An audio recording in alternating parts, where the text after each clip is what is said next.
Good afternoon, AFT. I'm Lorretta Johnson, Secretary-Treasurer of the American Federation of Teachers. And having this been a great conference, your voice matters. Every day, AFT members across the country deal with extraordinary challenges. And the highest among those is making sure that the students and families we serve get all the resources necessary to succeed and achieve the American dream. A dream that states simply, if you work hard, play by the rules, you'll be rewarded with a good life for yourself and a better chance for your children. But sadly, far too many Americans, that dream is completely and totally out of reach. But this should not surprise us. We witness each and every day in our classrooms, our schools, on the buses, our cafeterias, and our after-school program. Each and every day, we are on the front lines of the war on poverty, on the battle of a greater equity, and the fight to reclaim the promise of America. And that fight is union work, and work we have been championing for the past 100 years. Yet, we still face with some of the same problems, segregation in our public schools, income inequality in our communities, and students who need the most are receiving the least. Now is the time for us to return to the battlefield, redouble our efforts to create a greater educational opportunity, more equity and access for students and working families. Which brings us to today. Today, over 50% of American children live in poverty. That means over 30 million of our babies are growing up poor. And since we know that 2/3 of what impacts our students' achievement occurs outside of the classroom, it is even more important that every school has the support and services and resources to address students' needs. The statistics are alarming. Nearly 50% of undocumented students will drop out of high school this year, as opposed to only 11% of their US-born counterparts. English language learners represent 5% of students enrolled in America's high schools. 11% of those are held back or retained. And African American girls in urban and middle schools have the fastest growing rate of suspension of any group of girls or boys.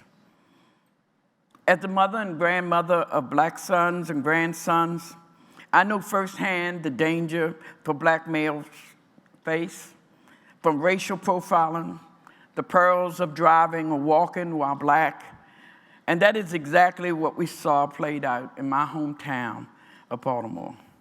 For several days, the people of Baltimore struggled to regain the peace as young people took to the streets to express the outrage and anger over the injustices. But Freddie Gray and Baltimore aren't alone. In the last 3 years, we have seen an alarming numbers of reports about acts of violence against unarmed Black males, and some resulting in deaths. These have spurred recent events. I went to my fellow AFT officers, Randy and Mary Catherine, and said, we have to do something about this, which led to the creation of our Racial Equity Task Force to take on the issue of racial justice. And in a couple of months from now, our task force will unveil a comprehensive action plan for tackling this issue on the national level within our states and local communities. However, that plan is just one step in the right direction. As a union, we must recommit ourselves to truly fight for a better America, a place where one is not judged by color, creed, or citizenship.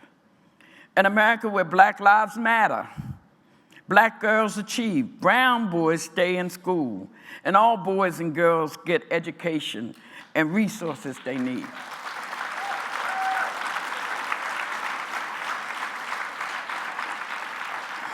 An America that lives up to our Declaration of Independence, which states that we all endow with the unalienable rights of life, liberty, and the pursuit of happiness.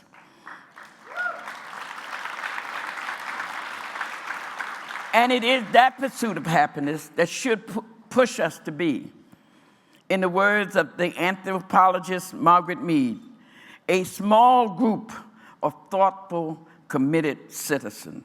Your voice matters.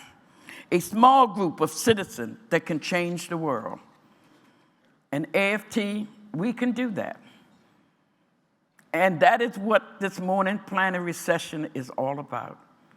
How can we use our collective voice to create educational opportunities, equity, and access for all American students?